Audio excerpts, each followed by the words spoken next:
আর আমার হার চুরি করে নিয়ে পালিয়ে গেল। আর এদিকে চোরটা তো শেষে দৌড়াতে থাকে।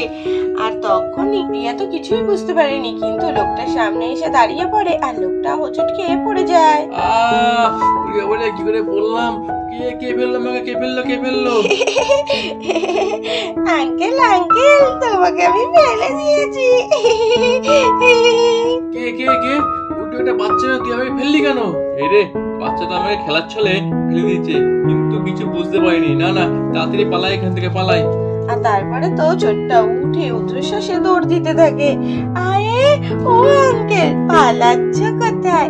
আমার মায়ের হারটা চুরি করেছো আর এখন পালিয়ে যাচ্ছ? হার? কিসের হার? কি চুরি করেছে? কি বলছো তুমি মামনি?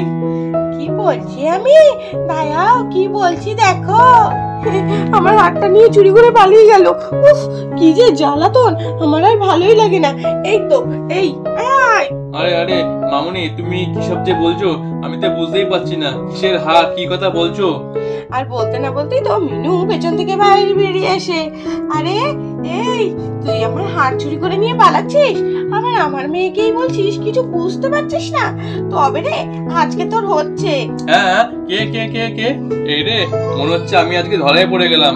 কপালে আজকে আমার খুব কষ্ট আছে, কে যে হবে কে জানে। দাঁড়া, তোর ব্যবস্থা আজকে আমিই করছি। তখন তো চোরটা আবার পালাতে যায়।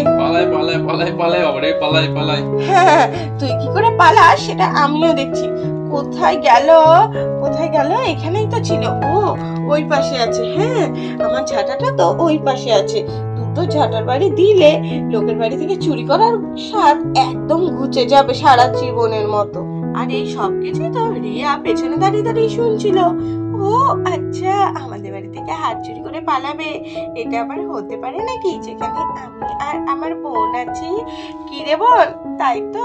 হ্যাঁ দিদি, আমি তো একবার ওকে ফেলেই দিয়েছিলাম, কিন্তু আটকাতে পারছি না। এবার কি করি বলতো? কি আবার করবি? দাঁড়া, এই দেখ আমার হাতে এই পাথরটা দেখছিস, এটা দিয়ে এক্ষুনি ছুঁড়ে মারবো ওর মাথায়, দেখবি মাথা পেটে রক্ত বেরোবে, আর পালানোর চেষ্টাও করবে না। আর এই বলে তো চোরটা তো রুদ্ধশ্বাসে দৌড়তে থাকে। আর রিয়া তখনই চোরটার মাথায় একটা পাথর ছুঁড়ে মারে। মাথায় কে লাগলো? উফ, ও কে জানে পেছন থেকে আমাকে পাথর মারলো। কে? বাবা, এই বাড়িতে তো চুরি করতে এসে আমার খুব মহাভুল হয়ে গেছে। আর তখনই সামনে থেকে কমলা চলে আসে। আর কমলা এসে তো চোরটাকে আচ্ছা করে কুতোতে শুরু করে। বাবা, আমাকে তো সবাই মারছে, গরু আমাকে ছাড়ছে না। এই যা সর। আমি তো উঠতে পারছি না, কি যখন করবো? কমলা একদম ঠিক করছিস, ছাড়বি না, কিন্তু ছাড়বি না, একদম ছাড়বি না ওকে।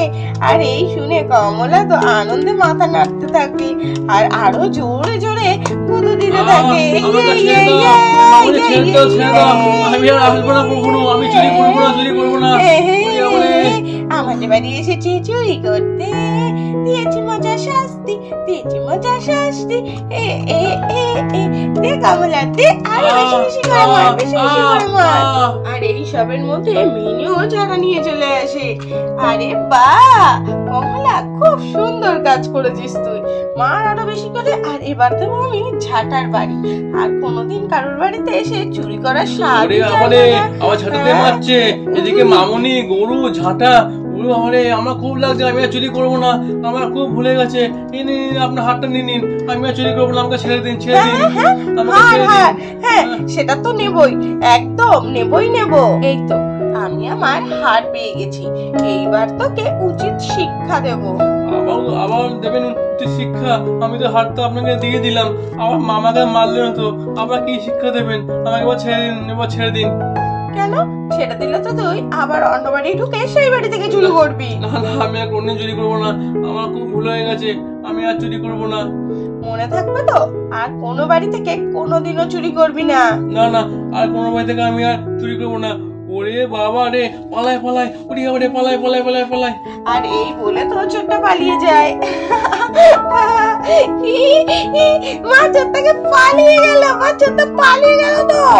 হ্যাঁ, পালিয়ে তো গেল, কিন্তু ওকে যে আজকে শিক্ষা দিয়েছি, ও আর মনে হয় না কোনো বাড়িতে চুরি করবে।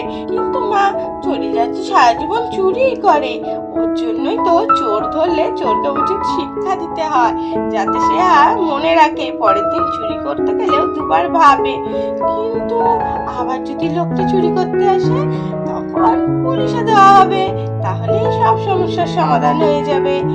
আচ্ছা মা, ঠিক আছে, তাহলে তাই হবে। আরে ওইভাবে কে দৌড়ে পালিয়ে গেল? কি হয়েছে দেখে বাড়িতে? যাই দেখে মিনুর কাছে।